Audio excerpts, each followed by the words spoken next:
Gente, boa noite. Voltando aqui, né? Eu prometi um vídeo pra vocês. Desculpa o cabelo, né? Sempre esse cabelo bagunçado. Eu prometi pra vocês um vídeo, né? Comentando como é que eu descobri, né? Eu e a minha família na época, né? Descobrimos alguns sinais e sintomas de autismo no Rogério. Né? Então, vou falar aqui algumas coisas que eu, como mãe, percebi ainda ao longo do seu crescimento, na parte de um ano, e passei a observar melhor depois que ele completou um ano, tá, gente? Então, vamos lá. Em relação ao parto, eu tive uma gestação tranquila, até mais ou menos uns 6 meses, quando a minha pressão arterial começou a subir, tipo assim, oscilar, né? Eu não tive diabetes gestacional, e sim essa elevação da pressão arterial, causando aí o uso, né? Eu tive que fazer uso de medicamentos para controlar a pressão, tá? E fiz o uso direitinho, lembro até hoje, o medicamento era Adalat, o nome do medicamento que eu usava, e assim, fiquei de boa. Quando completou 7 meses para 8 meses ali, né? Eu já comecei a ficar meio desconfortável, já entrei de licença maternidade, que eu trabalhava numa loja de colchões, ficava muito tempo em pé, então eu entrei de licença maternidade.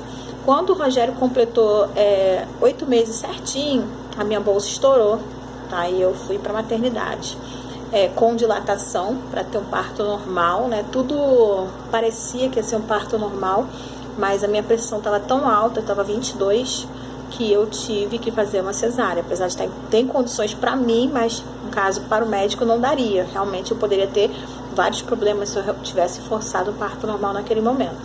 Beleza. No nascimento dele, depois que ele nasceu, ele chorou, peguei no colo, aquela coisa toda de mãe. Mas o médico falou que eu não poderia ficar com ele ali no bercinho do lado, que ele estava com um pouco de desconforto respiratório. Disse o médico na época que ele teve esse desconforto porque a bolsa estourou, mas o pulmãozinho dele não estava preparado ainda para esse nascimento, né? Então acabou sendo, mesmo com 8 meses, prematuro. Então ele ficou no capacete de oxigênio durante 5 dias.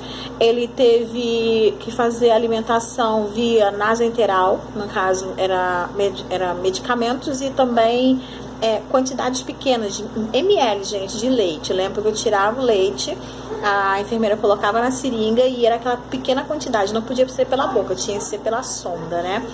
E assim, depois de 5 dias, teve alta e eu vim pra casa. Ele teve alta primeiro que eu, porque a minha pressão ainda ficou bem alta depois desse episódio e eu precisei ficar mais tempo internada. Então, como ele estava comigo, quando eu tive alta, ele já estava de alta. Então, eu levei meu filho para casa junto comigo. E eu tinha que ir todos os dias para maternidade. Ele nasceu em Japeri. Maternidade do Dr. Antiveros, eu nem sei se não existe ainda. E eu tinha que ir na maternidade 2 vezes por dia, de manhã e de noite, para tomar um medicamento, para ele tomar um medicamento chamado guaramicina, que era um tipo antibiótico para melhorar a condição pulmonar dele, tá? E daí fez o medicamento, ficou bom, tomou as vacinas e assim, teve um crescimento que pra mim eu não considerei nada anormal em vista do que um crescimento normal. Sempre tomei conta de criança e vi tudo normal. Eu só comecei a achar algumas coisas diferentes quando foi por volta assim de uns 5, 6 meses. Ele não ficava durinho, ele não tinha essa, né, vontade de ficar durinho, ficava sempre meio molinho, caindo. E observei também, quando chegou a fase de engatear, que ele não engateava, ele se rastejava. Ele tinha uma força extrema nos membros superiores, mas os membros inferiores rastejava, como se fosse uma cobrinha no chão, né? Eu até achava engraçado, né? Mas não vi nada demais. Os médicos pediatras também falaram que ele não tinha nada demais. Dentro desse período dessa idade, ele apresentou algumas infecções respiratórias de repetição, né? Que era, ele desenvolveu sinusite, ele teve otite, ele tinha muita alergia, né?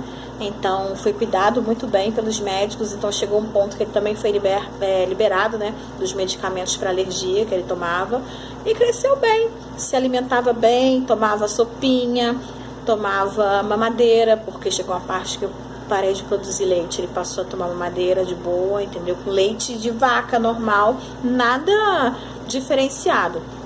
Enfim, quando chegou essa parte da marcha, de andar, eu também não teve diferença nenhuma em relação às outras crianças. A diferença é que ele não engatinhou, ele levantou direto, já foi andar. Andar não, correr, porque o menino corria demasiadamente, e eu passei a notar essas coisas aí. E assim, ele não gostava, depois de um ano, não gostava de assistir desenhos, ele gostava de ouvir e assistir hip hop. Tá, até aí o gosto pessoal dele, ele gostava, eu colocava no canal só de música, que na época dava isso. Ele não gostava de bola, você dava uma bola, ele jogava longe. Ele gostava de carrinho, mas o carrinho tinha que ser na cor vermelha, né? E assim, ele quando era pequeno, eu comprava muitos jogos para estimular, né, o lúdico dele, né, já aprender cores, essas coisas. E eu achava estranho ele com 1 ano e 1 mês, né, bem assim, bem maturo ainda, um bebê, ele sentar e separar cor por cor, tudo muito organizado, tipo a fileira do amarelo, a fileira do vermelho, a fileira do branco, tudo separado. Depois que ele separava tudo, ele ignorava todas as cores e ficava abraçado só com o vermelho. Então eu passei a observar isso daí, comecei a achar estranho, mas até então, né, todos os pediatras que eu passava dizia que era normal. Só que além disso tudo, a percepção de mãe que eu tinha em relação a isso, tinha também a agitação dele. Sempre muito agitado, extremamente agitado. Aí eu procurei um médico, o médico disse que é normal, que ele era uma criança sadia, graças a Deus não tinha nada, então ele poderia ser agitado. Então eu comecei a me conformar achando que era aquilo. Depois ele começou a apresentar algumas coisas que eu comecei a achar mais estranha ainda, tipo, se eu chamasse ele, ele não me ouvia, fingia que não me ouvia. Mas se ele ouvisse abrindo uma lata de refrigerante e saquinho de batata Ruffles, que ele gosta até hoje, ele ia correndo. Então dava a impressão no mesmo momento que ele era surdo, porque ele ignorava o pai dele, eu, quando chamava, mas se ele ouvia um barulho que, né, atentasse para o ouvidinho dele, ele ia correndo. Então eu passei a observar, mas também fiz questão de falar pro médico isso, que ele ouvia o que ele queria, o que ele não ouvia, né? Acho que até hoje é dessa forma, né? Como muitos de nós, né? Então, essas pesquisas todas, de tanta insistência de eu falar que tinha alguma coisa errada, eu comecei a pesquisar e teve um pediatra que abraçou ele. Não, vamos pesquisar então. Passou o exame chamado BERA, que é pesquisa, né, auditivas de fundo profundo, né, que fala neural, que se fala, não sei o termo certo, mas é isso, BERA, que é muito solicitado. Eu relutei em fazer esse exame porque tinha anestesia e também porque eu sabia que meu filho não era surdo, mas enfim, eles queriam descartar uma surdez aí, tá? Depois que eu fiz esse exame, avaliei, vi que ele não era surdo, aí fomos para outras etapas, fomos procurar neuropediatra, tá? E fazer alguns testes relativos à psicomotricidade, né? Para a idade dele na época. E assim, a primeira neuropediatra falou que eu estava doente, que eu estava maluca, que eu estava criando situações em relação ao meu filho e continuei. Falei, não, mas eu quero que a senhora avalie. Aí avaliou, disse que era uma criança normal, que estava em desenvolvimento, beleza. Mas eu não me conformei com aquele laudo ali, né? Porque surdo ele não era. Eu fui buscar um outro neuropediatra. Posso até falar o nome dela aqui. Muitas pessoas não gostam dela, mas eu particularmente gosto muito dela, porque ela foi a pessoa mais direta no período que eu mais precisava. Doutora Ana Paula Lemos Fernandes, que ela consulta até hoje em Nilópolis, ali no prédio, na Praça dos Estudantes ali. Gente, foi chegada. Demorei 4 meses para poder marcar essa consulta. E enfim, quando chegou o dia da consulta, eu coloquei, ela falou, mãe, o que foi? Eu falei, doutora, eu acho que meu filho tem alguma coisa, porque ele não para quieto, ele escolhe cores determinadas para brincar, ele brinca com carrinho de forma errada, ele não desenvolveu a fala nesse período, era uma coisinha ou outra que ele falava. Ela falou, tá bom, coloca ele sentadinho ali que eu vou avaliar. E eu lembro disso até hoje. Ela tinha no consultório vários dinossauros, né? E assim, ela sempre falava que criança era atraída por dinossauros, então ela colocava aqueles dinossauros ali. O Rogério ficou parado no consultório dela, olhando pro teto. Ela botou os dinossauros perto dele, ele ignorou. Ela chamava ele não atendia. Ele estava praticando alguns movimentos repetitivos com a mão, com o corpo, além dela perceber também que ele andava na ponta dos pés.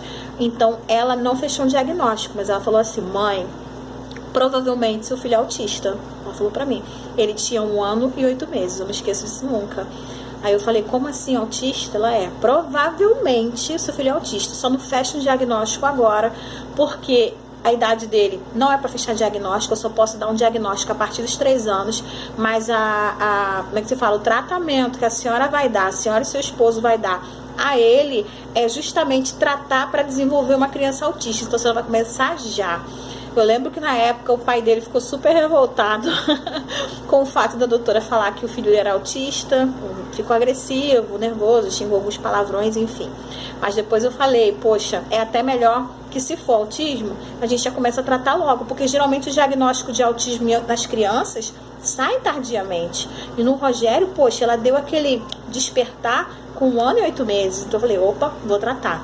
Mas aí já é papo, gente, para um outro vídeo, porque esse vídeo vai ficar longo demais, tá? Então eu vou encerrar esse aqui por aqui e no segundo vídeo eu conto o segundo passo, como é que foi os tratamentos, tá? Até chegar na fase atual, como ele está hoje em dia, e mostrar o meu presente também, tá? Um beijo aí para vocês.